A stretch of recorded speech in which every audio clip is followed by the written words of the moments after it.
So one of the key things we talk about while working on a digital strategy is a SWOT analysis. And a SWOT analysis focuses on 4 key things. So it talks about your strengths, it talks about your weaknesses, your opportunities and threat. And I think it's very important that every organization, while coming up with its digital marketing plan, it knows and has done SWOT analysis in some form or the other. And by that, you would know what you're really good at. So what are the strengths of an organization? Maybe you're really good at, mobile communications. Maybe mobile is your channel, and you're really good at that because you are sending mobile communications, you get a good response, you can send one communication, you can talk to your customers really easily. So that might be your strength. Your weakness might be that, okay, your email and social channels don't talk to each other. So what would you do? So when you're doing a mobile strategy, you need to ensure that that same strategy is reflected across your other channels. So if you know about your weaknesses, you can do something about it. You can come up with a plan to kind of link the channels when you come up with a campaign. You then think about also what are the opportunities, and as I have previously mentioned, that there are opportunities maybe at the start of the campaign, when you have defined the brief, when you have worked with your agencies to come up with a plan. You haven't identified any opportunities, but as you go along, there are new opportunities coming up with a campaign that you have devised. So think about, okay, while I'm sending somebody an email campaign, is there other ways, is there other things or other valuable insight that I could come? Maybe I could ask them, okay, I could form a view of their behavioral pattern. So maybe I would want to know what kind of brands they prefer, what kind of offers do they like to go for a holiday, and that would help me tailor the kind of offers I would do for them. But that wasn't your primary focus. This is an opportunity you have identified during doing the campaign to gain insight for your future campaigns. And always think about the threats. So there could be that, okay, you are used to selling one particular product and a particular service. So, however, you never thought about, okay, a different company is coming in and selling this product as a pay-as-you-go. So, people don't think about new innovations in the market, and people don't think about that the same product can be bought in a different way. Maybe there's the need for that product is dying out. So think about the innovations that are happening in the market, and those could be your potential threats. So the key thing would be to be constantly aware of your strengths, weakness, opportunities, and therefore kind of staying ahead of the game. We are going to now review our SWOT analysis in a customer-facing situation. So while we spoke about SWOT analysis at an organization level, it's always important that you know where your strengths, weakness, opportunities, and threats stand in a customer-facing position. So what you would do is start with a customer list and kind of do some kind of profiling on them to understand, so what's the age of a customer typically, which area do they live, what are their household incomes, say, for example, and there could be different attributes by the way you could profile your customers. Start with that, and then you might identify some particular target groups or segments that you would want to go out to understand or do a survey to understand your strengths, weakness, opportunities, and threats.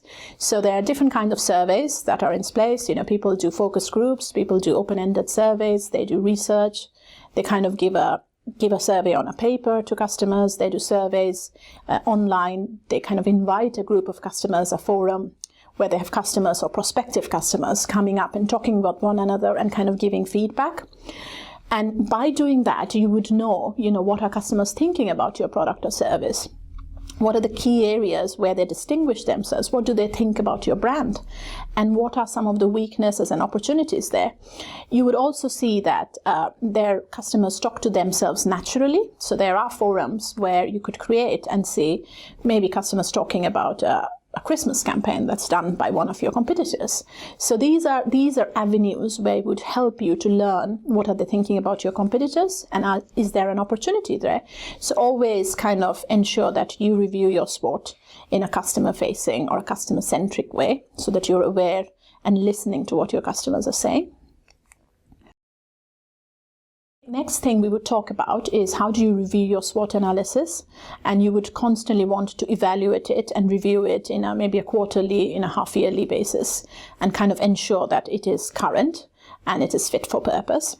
So what you would do is, what are the things that could impact your SWOT analysis? So you need to think about, okay, maybe the market changes, maybe the way that people used to buy a retail product, say milk and food, is different now. People don't buy milk and food, say, by going to a shop. Maybe they buy it online. Maybe their refrigerator orders it for them. So that's, what is it? That's a buying pattern changing, which means the market is changing. People are no longer buying groceries, going to retail shop. So that you need to be aware when such changes happen. You also need to be aware when there's a change in target audience. So maybe, like in 10 years, 15 years ago, people didn't consume advertising on multimedias. People are now constantly switching between channels. So people are starting to look at an ad on a TV, then they start it on a tablet, then they move to a mobile phone. So they are constantly moving between one device to another. So what is that? That's a difference in the behavior of the target audience, which means historic methods of doing TV advertising is changing. People are no longer want to be served TV ads constant basis. They want to watch ads the way they like to watch. So they might want to pause ad. You might want to serve individual ads to people based on their needs. You might want to serve an ad to me versus a different ad to somebody else. And my preference is I want to watch an ad at 8 p.m. Somebody wants to watch an ad at 7 a.m. while he's having breakfast. So there's a different way customers are consuming content, consuming the way they're browsing channels, the way they're buying product, they're buying service is changing. So of course, you need to evaluate your SWOT analysis as soon as on a quarterly periodic basis that you are kind of in tone or in line with those changes. And thirdly, you kind of also need to think about, okay, maybe there have been changes in the way the websites have been designed. Websites don't work the same way. The way people are buying are no longer the same. The markets change, the target audience has changed, and also the kind of changes have been made to the web traffic. So considering all of these factors, you need to constantly review your SWOT and ensure that your strengths, weakness, opportunities and threats are appropriate at that right time and for the right customer. Here we need to think about who our priority audiences are. So in an organization, you would of course have hundreds, thousands, millions of customers. So you will need to think about how do you segment those customers or put them into buckets based on their profitability? Because again, you wouldn't have a one-size-fits-all approach. So you would have different needs and different behaviors of different segments. And you might want to know, okay, who are your top priority segments? So who are your customers or groups of customers where if you focus your marketing budget or your digital strategy, digital marketing spend, you would get the maximum benefit. So once you've thought about that, those are the customers you target. So basically they are our most profitable, most valuable customers, and you would want them to stay with you, not to churn, so that you don't spend more money acquiring them the next time. So the key thing would be to identify these priority audiences based on some measures, maybe profitability, maybe the value they bring, maybe the return on investment, maybe how long they're staying with us. So there could be different KPIs in which you prioritize your audiences.